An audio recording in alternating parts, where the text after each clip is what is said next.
Uh, Morning everyone. I won't keep you too long today. I think most of you have been attending these workshops, or this is your fourth one.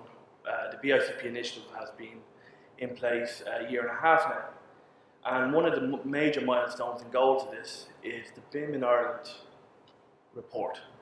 So we've been working tirelessly collecting data, collecting information with the purpose of providing a report or a status of our Ireland's BIM capability in the public, the private and the HEI sector.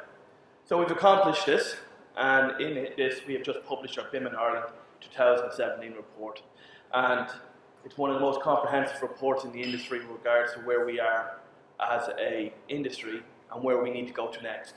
So to download this report, please go to the following link, go to the BICP website, access package 1 and go to the Irish BIM study, and this is to download it for free. So I just want to give you a quick overview of what's entailed in this report, and then I want to just move on very briefly to what the BICP intends to do over the next 6 months. So the first thing that we looked at is we looked at the Irish construction industry as a whole, and we looked at the obvious kind of analogy that we're a recovery and we're coming out of the post-recession and we're doing quite well. But with this, there are challenges. And what we're trying to do with this report is we're trying to address these challenges, looking at where building information modelling can specifically counteract some of these issues. So we've named a number of issues which are kind of prevalent, such as low markups. Industry is finding it hard to attract people into it because of the ICT concerns, and also just a number of materials pricing, risk aversion, so a number of different issues which have been reported through the housing crisis, so forth, a number of different issues. So we talked about the government's response, and then we moved on to, most importantly, is where exactly can BIM address these issues. BIM isn't the answer to everything. It's not going to revolutionise the Irish construction sector, but it will be a significant help, and it will significantly address a number of these issues, and we've pointed to exactly where that can happen.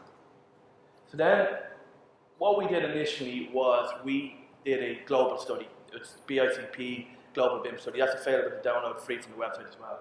And we looked at 27 different countries, and the purpose of doing this is that we looked at what are the common themes and pillars that need to be addressed in order to have a successful roadmap in place. And with this, we identified a number of packages, and as Sean discussed this morning, we're working with the National BIM Council and addressing what they need to help them formulate their roadmap. And we came across and helped them with their work packages that need to be addressed. We looked at Europe, the United Kingdom and Scotland, because Scotland, they're quite similar scale, size, and it's quite impressive what they're doing over there. And we're working with them in regards to Scottish Future Trust, myself, Alan and Roger, and there's no reason why we can't use some of the information that they put out there in their portals. So that's the second section of the report. These are all just one page in each section. It's not heavy reading. It's just to kind of give you a flavour, and it's kind of just it's quite it's quite easy to digest. So then we moved on to the important one. We looked at BIM in Ireland.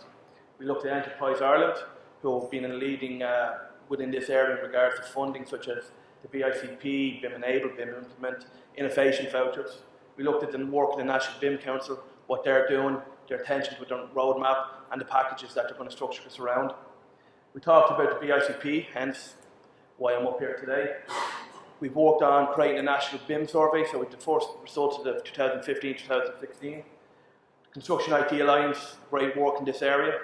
Then we looked at the CitA BIM region. So we talked about the different BIM regions that have been established. Killian is heading the Eastern BIM region. And we put the contacts up there and their email addresses in case you want to reach out to them. We talked about BIM Ireland. And then we identified all the interest groups within this area and the work they're doing. So when you go there, you'll actually be amazed and see that nearly every single professional body are doing something in this area. As Sean alluded on this morning, they're working on outputting 2 significant reports. The SESI are looking at outputting 2 significant reports. So everyone's doing something in this sector. And it's quite interesting. And we put the contacts up there of the people to contact. We talked about our industry consultation. The last year and a half, we have integrated ourselves and discussed as much with industry representations as possible. We've done surveys, we've done workshops, we have established BIM manager databases. So this 2 pages up there discusses exactly what we found. We've government adoption, the GCC public adoption, discussing these in detail. We looked at the use of BIM standards. Ralph is chairing an NSI Mirror Committee, so they're looking at PAS 1192 becoming an ISO, and I believe that they're kind of coming out now with the recommended implementations. I think there's over how many kind of 700 or something like kind of different issues or concerns, and they're all coming out this week. So Ralph is running that, and some interesting work on that. We talked about the higher education, so we mapped all the BIM programs in Ireland.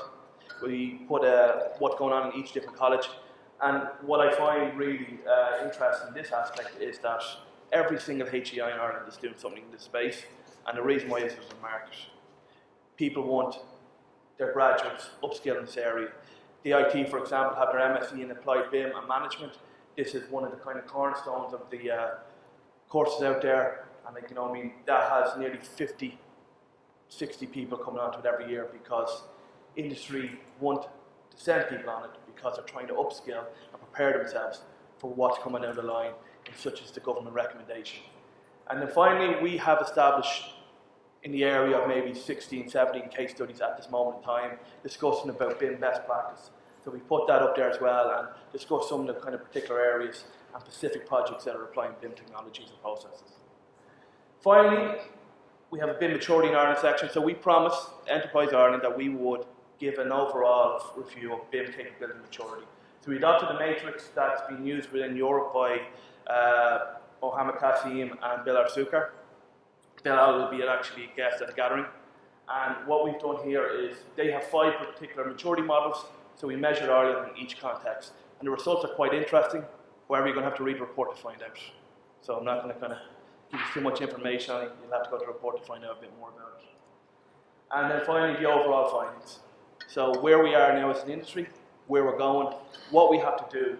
So I look at this report and kind of going back over it, it's quite impressive where we are for a country that hasn't mandated it. You know, we haven't got any formal recommendations. We're in a good position. We're doing some fantastic work. And some of the findings are, you know, it's very, very progressive in where we are. So where are we going? So we have 6 months left. We have, in this phase, we have, as you can see, outputted a significant milestone. So the next thing that we're going to do is Global BIM Phase 32. So then we're going to work on case studies, more case studies, a regional workshop, and we're going to look at deeper consultation. So where are we in these different aspects? So we had a consultation workshop in Galway on Monday. So we had 14 different people coming in from industries around kind of the regional aspects. So we want to kind of see where BIM was regionally compared to where it was up in Dublin. So what we have is asked the same question we asked at Dublin workshop to what we asked the regional workshop. So we'll do a report on that and see where we are in regards to where we are around the country. Phase 2, the National BIM Council has asked us to kind of investigate national stewardship programs in a little bit more detail, find out the mechanics, the support systems, the time frames, why they're actually recommended. So we reached out and we have made contact with all these different individuals, and they are working with us and answering our questions in regards to exactly what makes their or doesn't make their roadmap tick. We will have this published. We've sent the paper to the National BIM Council, who have that now as the kind of formulator or final part of the roadmap, and I'd say we'll also publish this as a conference paper in regards to the gathering. We have had recent conversations with Fingal County Council and South Dublin County Council, so we've also talked with Dublin City Council, so we're trying to get an idea where the county councils are at this moment in time in regards to BIM and their plans and what they're doing moving forward. I'll reach out to the HSE in Dublin Airport, their plan within the next month as well. And then finally, we have 2 new case studies done in the last couple of weeks, which is TCD and the case study that Killian Don discussed today. So this is where we are, and this is where we're going forward. So we have 6 more months. We want to make a good impact. We want to kind of really push this and really kind of leave a lasting impression. So I'll be back here in September, another 10-minute update. So hopefully we'll have some more progress. Thank you.